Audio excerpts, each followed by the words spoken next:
Parrain. Le duc de Valmont sourit lorsqu'on lui annonça que sa future épouse était laide. Ce sourire n'avait rien de joyeux. C'était le sourire froid d'un homme qui venait de comprendre que ce mariage serait peut-être plus simple qu'il ne l'avait craint. Si Héloïse Moreau était vraiment aussi repoussante que les salons parisiens le murmuraient, alors il n'aurait pas besoin de jouer au mari amoureux. Il n'aurait pas besoin de désirer. Pas besoin d'espérer. Pas besoin de perdre encore quelque chose. Depuis la mort de son père, Alexandre de Valmont ne vivait plus vraiment. Il tenait debout. C'était différent. Son père lui avait laissé un nom ancien, un blason respecté, un château dans la vallée de la Loire, et des dettes assez profondes pour engloutir 3 générations. Pendant des années, Alexandre avait vendu des terres, des chevaux, des tableaux, des bijoux de famille. Il avait souri devant les créanciers. Il avait gardé le dos droit devant les domestiques. Il avait réparé une façade pendant que tout s'effondrait derrière les murs. Mais cette fois, il n'y avait plus rien à vendre. Alors Auguste Moreau était arrivé. Un industriel parisien. Nouveau riche, disaient les nobles avec mépris. Mais son argent, lui, était bien réel. Moreau voulait ce que l'argent seul ne pouvait pas acheter proprement, un titre, une porte ouverte dans le vieux monde, un nom que les salons cesseraient de regarder de haut. Son offre avait été simple. Épousez ma fille, monsieur le duc, et vos dettes disparaîtront. Alexandre avait voulu refuser. Pas par honneur. Par orgueil. Mais l'orgueil ne payait pas les ouvriers du domaine. Il ne nourrissait pas les familles qui dépendaient encore du château. Il ne retenait pas les créanciers devant les grilles. Alors, ce matin-là, devant l'église Saint-Roch à Paris, Alexandre répéta une dernière fois la phrase qui devait le sauver. Ce n'est pas un mariage. C'est un arrangement. La pluie venait de cesser. Les pavés luisaient sous les roues des fiacres. Les invités entraient dans l'église avec leurs robes claires, leurs gants impeccables, leurs sourires polis et leurs regards cruels. Ils n'étaient pas venus célébrer une union. Ils étaient venus voir un duc vendre son nom. À l'intérieur, l'air sentait la cire chaude, les fleurs blanches et le velours humide. Alexandre se plaça près de l'autel, le visage fermé. Son ami, le comte Adrien de Lussac, se pencha vers lui. Il est encore temps de fuir. Alexandre ne tourna même pas la tête. Et laisser Valmont mourir pour de bon? Adrien soupira. Tu as l'air d'un homme qui marche vers sa propre condamnation. Alexandre fixa les portes de l'église. C'est peut-être ce que je fais. Puis l'orgue commença. Un frémissement parcourut les bancs. Les portes s'ouvrirent. La mariée entra au bras de son père. Tout le monde se tut. Sa robe était d'un satin ivoire, élégante sans excès. Sa démarche était lente, mesurée, presque royale. Mais personne ne regardait vraiment la robe. Tous les yeux étaient fixés sur son voile. Il était épais. Trop épais. Une dentelle lourde, superposée, tombait jusqu'à sa taille comme un rideau destiné à cacher une honte. On ne distinguait rien de son visage. Pas même la ligne d'un menton. Les murmures commencèrent aussitôt. La pauvre. Il a du courage, ce duc. Ou beaucoup de dettes. Alexandre resta immobile. Il s'était préparé à la pitié. À la gêne. À la froideur. Mais il ne s'était pas préparé à cela. Car Héloïse Moreau ne marchait pas comme une femme brisée. Elle avançait comme quelqu'un qui savait exactement où elle allait. Quand elle arriva près de lui, Alexandre sentit un parfum discret. Pas sucré. Pas lourd. Une odeur fraîche, presque mordante, comme l'air froid au bord de la Seine en hiver. Il s'attendait à ce qu'elle baisse la tête. Elle leva légèrement le menton. Le prêtre commença la cérémonie. Les mots d'amour, de fidélité et d'honneur résonnèrent sous la voûte. Alexandre les prononça d'une voix claire, comme s'il pouvait transformer un marché en devoir respectable. Puis vint le tour d'Héloïse. Sa voix était douce. Mais elle ne tremblait pas. Oui, je le veux. Ces quelques mots frappèrent Alexandre plus fort qu'il ne l'aurait admis. Il y avait dans cette voix quelque chose de calme, de dangereux, presque de décidé. Puis le prêtre sourit. Et prononça la phrase que toute l'église attendait. Monsieur le duc, vous pouvez lever le voile. Un silence épais tomba sur l'assemblée. Alexandre leva les mains. Il se répéta qu'il ne ressentait rien. Que ce visage, quel qu'il soit, ne changerait rien. Mais ses doigts n'étaient pas aussi fermes qu'il l'aurait voulu. Il saisit la dentelle. Pendant une seconde, il hésita. Puis il leva le voile. Et le duc de Valmont oublia de respirer. Héloïse Moreau n'était pas laide. Elle était d'une beauté si frappante que l'église sembla disparaître autour d'elle. Ses cheveux bruns, brillants, encadraient un visage pâle et lumineux. Ses lèvres avaient la couleur douce des roses anciennes. Mais ce furent ses yeux qui le frappèrent vraiment. Verts. Pas tendre, pas timide. Des yeux verts, vifs, précis, comme s'il voyait à travers les mensonges. Elle le regarda sans baisser les paupières. Puis elle sourit. Pas le sourire d'une jeune mariée heureuse. Un sourire calme. Presque cruel. Comme si elle venait de gagner une partie qu'il ignorait même avoir commencé. Dans les bancs, les invités étouffèrent des exclamations. Une femme murmura trop fort. « Mon Dieu !» Alexandre sentit son contrôle vaciller. Ce n'était pas prévu. Ce n'était pas l'accord qu'il avait accepté. Ce n'était pas sûr. Le prêtre tout sauta, mal à l'aise. « Monsieur le duc ?» Alexandre ouvrit la bouche, mais aucun mot ne sortit. Héloïse inclina à peine la tête. Son regard ne quittait pas le sien. Puis elle murmura, si bas que lui seul put l'entendre. « Maintenant, vous comprenez. » Son cœur se serra. « Comprendre quoi ?» souffla-t-il. Son sourire ne disparut pas. « Que vous m'avez épousé les yeux fermés. Et que vous allez le regretter. » Alexandre resta figé. Toute l'église attendait qu'il embrasse sa femme. Il était arrivé ici persuadé d'être celui qui faisait le sacrifice. Mais devant cette femme qui le regardait comme si elle portait en elle un secret capable de le détruire, il comprit une chose terrible. Ce n'était peut-être pas lui qui venait d'acheter une épouse. C'était lui qui venait d'être acheté. Le prêtre reprit, d'une voix nerveuse. « Vous pouvez embrasser la mariée. » Alexandre aurait dû reculer. Il aurait dû reprendre le contrôle. Se souvenir des dettes. Du château. Du devoir. Mais Héloïse ne demandait rien. Elle le défiait. Alors il se pencha. Au moment où ses lèvres touchèrent les siennes, elle serra sa main. Et glissa quelque chose dans sa paume. Un petit papier plié. Discret. Volontaire. Dangereux. Alexandre se redressa sans laisser paraître son trouble. Devant l'assemblée, son visage resta calme. Mais sa main brûlait comme si elle tenait une braise. Héloïse sourit alors aux invités avec une grâce parfaite. La duchesse idéale. Mais ses yeux lui disaient autre chose. Ce mariage n'était pas la fin de son histoire. C'était le début de sa chute. Alexandre garda son sourire comme un masque parfaitement sculpté. Les invités observaient chaque mouvement, chaque respiration, attendant le moindre signe de faiblesse. Il était un Valmont. Et un Valmont ne s'effondrait jamais devant un public. Même quand le monde venait de basculer. Le petit papier caché dans sa main semblait pourtant plus lourd que toutes les dettes de sa famille réunies. Quelques minutes plus tard, le prêtre annonça officiellement leur union. Les applaudissements remplirent l'église. Héloïse se tourna vers les invités avec une élégance parfaite. Elle souriait avec calme, saluait avec douceur, comme si rien d'étrange ne venait de se produire. Personne n'aurait pu imaginer qu'elle venait de remettre un message secret à son propre mari quelques secondes après leur premier baiser. Ils quittèrent l'église côte à côte. Aux yeux de Paris, ils étaient maintenant le duc et la duchesse de Valmont. Un couple magnifique. Une alliance parfaite. Un mensonge parfaitement joué. Dehors, la pluie avait cessé. Les invités lançaient des pétales blancs devant eux pendant que les voitures attendaient devant l'entrée. Alexandre aida Héloïse à monter dans leur voiture. Il attendit que la porte se ferme. Que les voix disparaissent. Que le monde entier reste dehors. Puis son regard changea. Pour la première fois, ils étaient seuls. Plus de nobles curieux. Plus de sourires forcés. Plus de rôles à jouer. Héloïse était assise face à lui, les mains posées tranquillement sur ses genoux. Sans le voile, son visage était encore plus troublant. Mais ce qui dérangeait Alexandre n'était pas sa beauté. C'était son calme. Elle ne ressemblait pas à une jeune femme qui venait d'épouser un inconnu. Elle ressemblait à quelqu'un qui venait d'exécuter un plan. Il leva lentement la main avec le papier. « Qu'est-ce que c'est » Héloïse le regarda. « Ouvrez-le. » Sa voix était presque douce.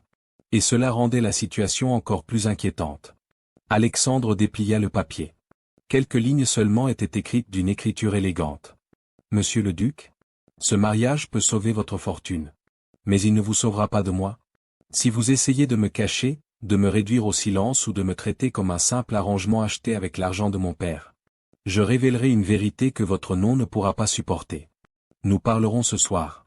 Héloïse. » Alexandre lut le message une fois. Puis une deuxième. Comme si les mots allaient changer. Mais il restait là. Froid. Précis. Calculé. Son regard remonta vers elle. Quelle vérité ? Héloïse ne détourna pas les yeux.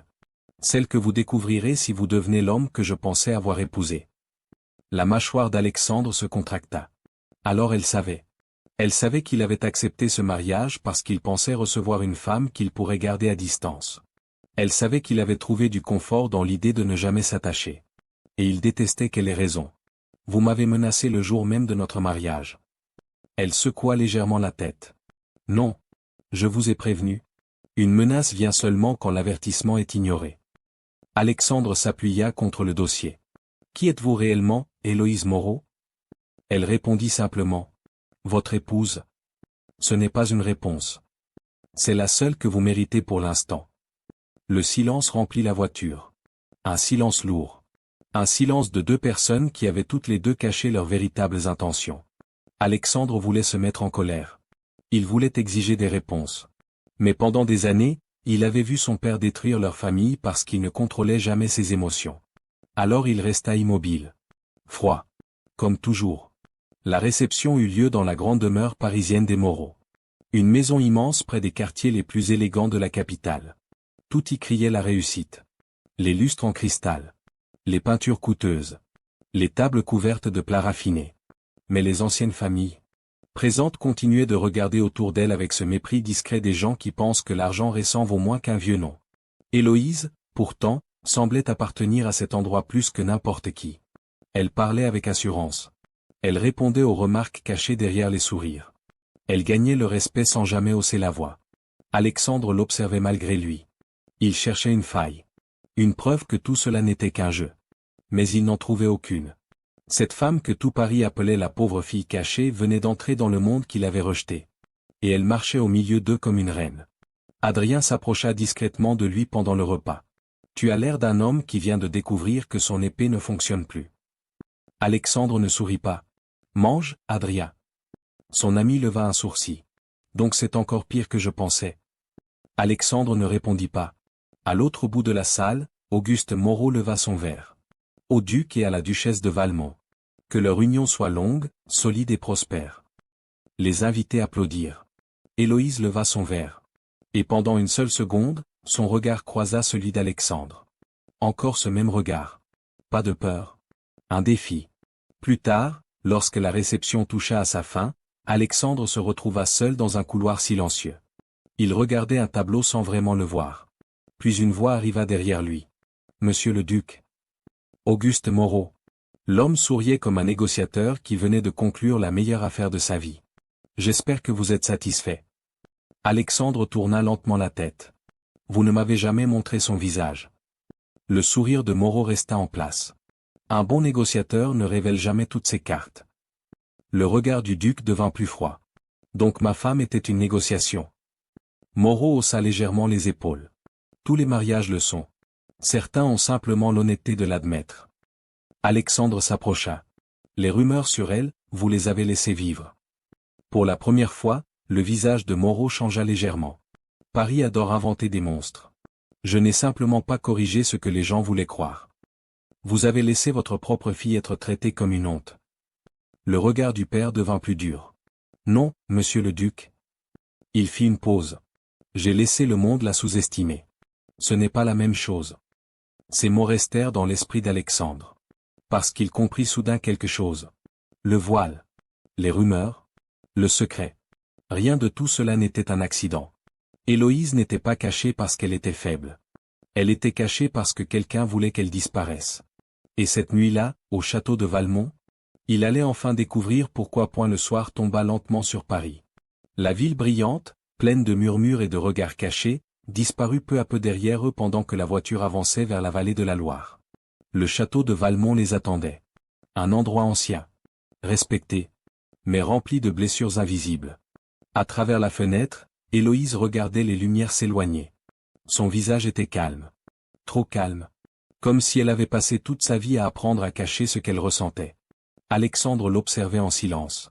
Il avait imaginé ce voyage des dizaines de fois. Dans son esprit, il serait assis face à une femme timide, honteuse, peut-être reconnaissante d'avoir obtenu un titre malgré les rumeurs. Mais la femme devant lui n'était rien de tout cela. Elle n'avait pas besoin d'être sauvée. Elle était venue avec ses propres armes.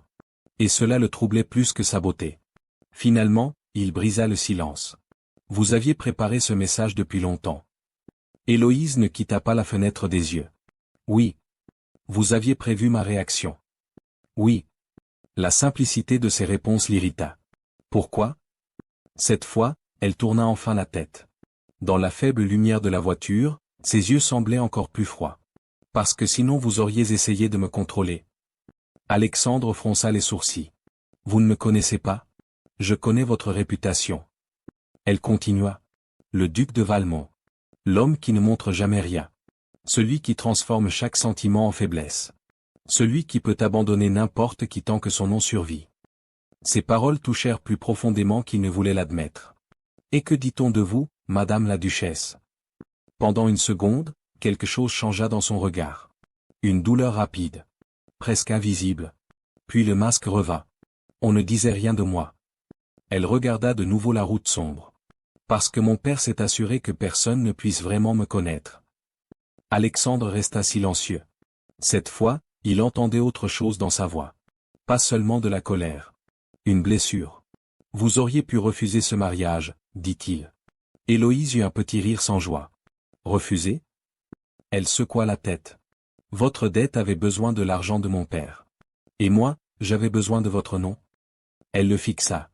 Nous sommes tous les deux entrés dans cette prison, monsieur le duc. La différence, c'est que moi, j'ai cherché la clé avant d'entrer. Alexandre sentit son irritation disparaître lentement. Remplacée par une question. Une vraie. Une clé contre quoi? Héloïse resta silencieuse. Trop longtemps. Puis elle murmura. Contre un homme? Le regard d'Alexandre changea. Quel homme? Elle détourna les yeux. Ce soir. Comme je vous l'ai écrit. Quelques heures plus tard, le château de Valmont apparut enfin dans l'obscurité. Les grandes tours de pierre dominaient les jardins. C'était un lieu construit pour impressionner. Pas pour réconforter. Les fenêtres éclairées semblaient flotter dans la nuit. Les domestiques attendaient devant l'entrée pour accueillir leur nouvelle duchesse. Quand Héloïse descendit de la voiture, Alexandre observa leur réaction. Certains étaient surpris. D'autres confus. Ils avaient entendu les mêmes rumeurs que tout le monde. Ils s'attendaient à une femme fragile cachée derrière sa honte. Ils découvrirent une duchesse qui avançait la tête haute. Madame Lefebvre, la gouvernante du château depuis plus de 20 ans, s'inclina. Bienvenue au château de Valmont, madame la duchesse. Héloïse lui offrit un léger sourire. Merci, madame Lefebvre. J'espère que nous prendrons soin de cette maison ensemble. La gouvernante releva légèrement les yeux. Elle s'attendait probablement à de l'arrogance. Ou à de la peur. Elle ne trouva ni l'un ni l'autre. Alexandre sentit une étrange sensation dans sa poitrine. Pendant des années, il avait pensé que ce château avait seulement besoin d'argent. Mais en voyant Héloïse entrer dans le grand hall, il se demanda si ce lieu n'avait pas aussi besoin de vie. Plus tard, ils furent conduits jusqu'aux appartements du duc. La pièce était immense. De hauts plafonds. De lourds rideaux. Une cheminée ancienne où brûlait un feu faible. Un endroit magnifique. Mais froid. Comme lui. La femme de chambre d'Héloïse termina de déposer quelques affaires. Puis la jeune duchesse lui demanda doucement de les laisser seuls. La porte se referma. Le silence revint. Cette fois, il ne pouvait plus l'éviter. Héloïse se plaça près de la cheminée. Alexandre resta debout. Vous m'avez promis une vérité. Elle inspira lentement. Puis elle dit, il y a un homme à Paris. Le baron de Rochemont. Le visage d'Alexandre se durcit immédiatement. Je connais ce nom. Beaucoup d'hommes connaissaient Rochemont. Toujours élégant. Toujours souriant. Toujours invité. Mais jamais vraiment apprécié. Héloïse continua. Il y a 2 ans, mon père m'a emmené à une soirée de charité. C'était l'une des rares fois où il m'a laissé entrer dans ce monde. Elle fixa les flammes. Rochemont m'a vu ce soir-là. Sa voix resta calme. Mais ses doigts se serrèrent légèrement. Alexandre le remarqua. Au début, c'était des fleurs. Des lettres. Des invitations. Elle avala difficilement. Puis quand j'ai refusé, il a changé. Le regard d'Alexandre devint plus sombre. Comment? Héloïse resta silencieuse un instant. Il ne voulait pas une épouse. Elle tourna les yeux vers lui. Il voulait posséder quelqu'un. La pièce sembla devenir plus froide. Il vous a touché? La question était sortie avant qu'Alexandre puisse la retenir. Héloïse observa sa réaction. Comme si elle ne s'attendait pas à entendre de l'inquiétude dans sa voix. Il a essayé. Un silence terrible suivit. J'ai réussi à partir. Mais après ça, il a compris qu'il ne pouvait pas m'avoir facilement. Alors il a choisi une autre méthode.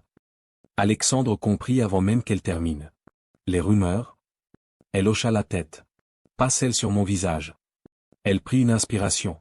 Des rumeurs pires. Son regard trembla pour la première fois. Il voulait salir mon nom jusqu'à ce que mon père pense que le seul moyen de sauver notre réputation serait de me donner à lui. La colère monta lentement dans les yeux d'Alexandre. Une colère froide. Contrôlée. Dangereuse. Alors pourquoi les histoires disant que vous étiez laide? Héloïse releva la tête. Parce que cette rumeur-là. Elle fit une pause. C'est moi qui l'ai créée. Alexandre resta immobile. Vous? Oui. Elle sourit tristement. J'ai donné à Paris une autre histoire à raconter. Elle regarda son reflet dans la fenêtre noire. Une femme que personne ne veut regarder est une femme que certains hommes arrêtent de poursuivre. Alexandre ne dit rien. Parce que pour la première fois depuis leur rencontre, il ne voyait plus une adversaire.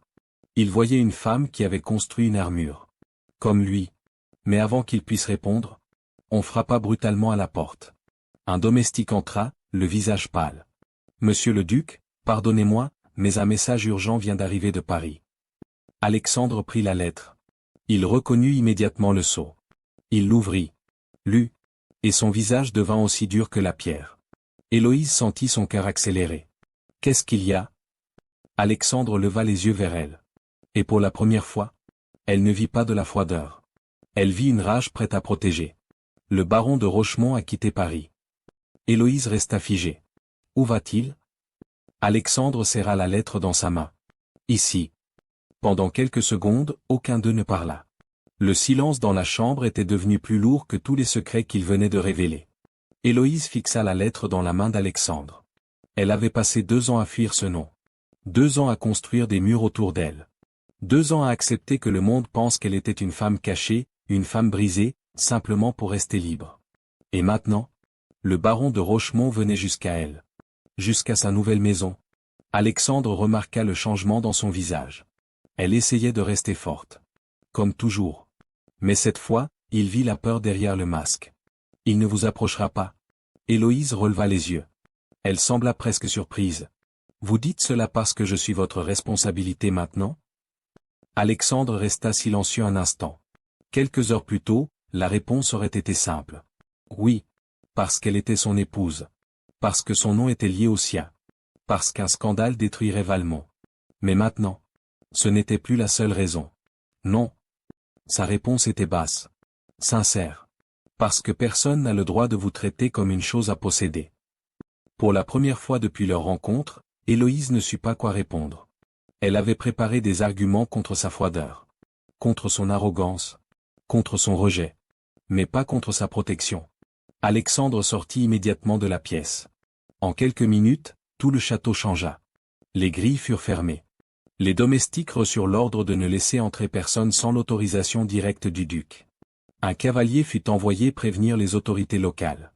Un autre partit chercher Adrien de Lussac. Le château de Valmont, qui semblait endormi depuis des années, reprit soudain vie. Comme s'il avait enfin quelque chose à défendre. Le lendemain matin, un carrosse arriva devant les grilles. Héloïse était dans le grand hall lorsqu'elle entendit les chevaux. Elle n'avait même pas besoin de regarder. Elle savait. Alexandre descendit les escaliers. Resté à l'intérieur. Elle le regarda. J'ai passé ma vie à me cacher à cause de lui. Je ne vais pas recommencer aujourd'hui. Pendant un instant, Alexandre voulut protester. Puis il comprit. La protéger ne signifiait pas l'enfermer. Alors il hocha simplement la tête. Ensemble, ils avancèrent vers l'entrée. Les grandes portes du château s'ouvrirent. Le baron de Rochemont descendit de sa voiture avec un sourire élégant. Trop élégant. Celui d'un homme habitué à obtenir ce qu'il voulait. Valmont.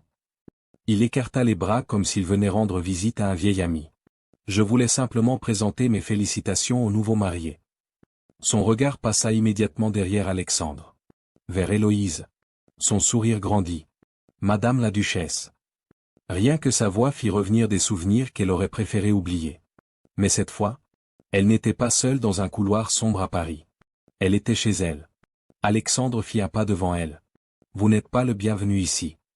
Rochemont rit doucement. Quelle froideur. Je viens seulement voir une ancienne connaissance. Elle ne souhaite pas vous voir. Pendant une seconde, le sourire du baron se fissura.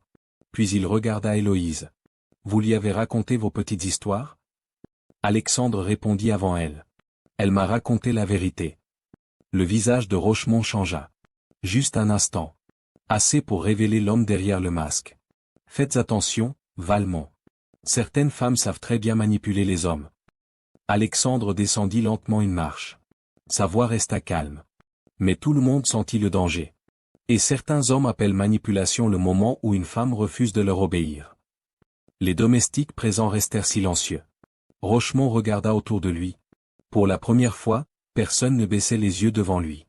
Vous regretterez de l'avoir choisi. Alexandre répondit immédiatement. La seule chose que je regrette, c'est de ne pas avoir connu la vérité plus tôt. Le baron tenta d'avancer. Deux hommes du château se placèrent devant lui. Alexandre parla une dernière fois. Écoutez-moi bien. Si vous envoyez une seule lettre à ma femme, je la donnerai aux autorités. Si vous prononcez son nom pour salir sa réputation, je répondrai publiquement.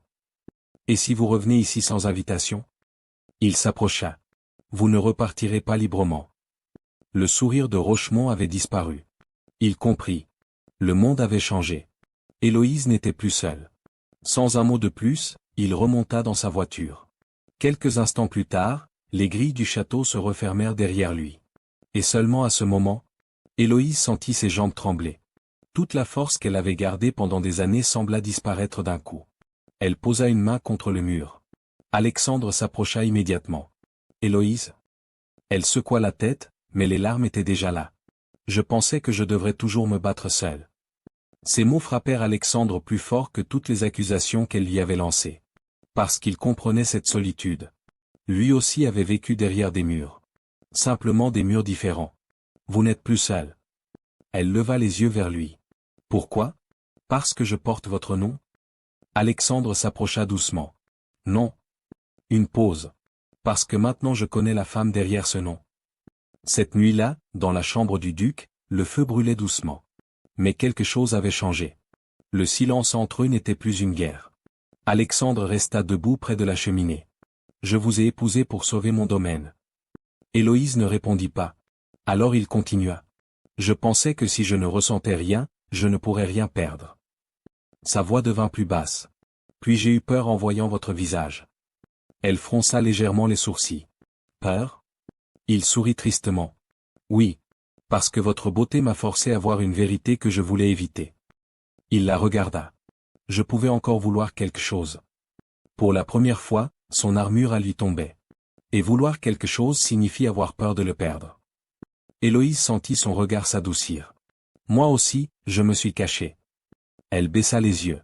Pas derrière la froideur. Derrière une histoire horrible que j'ai créée moi-même. Elle prit une inspiration. Je ne voulais pas vous piéger. Alexandre secoua doucement la tête. Vous ne m'avez pas piégé. Il s'approcha. Vous m'avez réveillé? Puis, lentement, le duc de Valmont posa un genou au sol. Pas devant une salle remplie d'invités. Pas pour sauver son image. Pour elle. Restez. Il leva les yeux. Pas comme un arrangement. Pas comme une dette payée. Comme mon égal. Héloïse resta silencieuse. Puis elle lui tendit la main et le releva. Alors restez debout à mes côtés. Et c'est ce qu'il fit. Pour la première fois depuis des années, Alexandre ne sentit plus le poids du château sur ses épaules. Et pour la première fois depuis longtemps, Héloïse ne sentit plus le besoin de disparaître. Elle posa son front contre le sien. Plus de secret. Alexandre ferma les yeux. Plus de peur. Dans le vieux château de Valmont, le voile était enfin tombé. Et ce mariage commençait comme un marché. Devint enfin un choix.